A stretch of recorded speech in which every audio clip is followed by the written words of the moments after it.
2 పిల్లల్ని చాలా దారుణంగా చంపేశారు. నిజంగానే మంచి రోజులు వస్తాయా?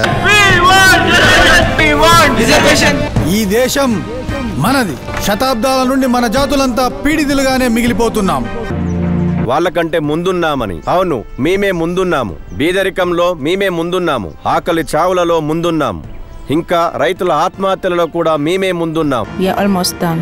The time has come for majority of the nation to lead for India, not just ruled by you. 1.2 billion ప్రజలు మీ నిర్ణయాలపై ఆధారపడున్నారు. మీరంతా మీ లాభాల కోసం ఆలోచిస్తారు, కానీ దేశం కోసం కాదు. మాకు కూడా పబ్లిక్ మరియు ప్రైవేట్ సెక్టర్లలో రిజర్వేషన్లు కావాలి. ఇక ఎప్పటి వరకు అయితే మాకు రిజర్వేషన్లు కల్పించారో అప్పటి వరకు ఈ యుద్ధం కొనసాగుతుంది.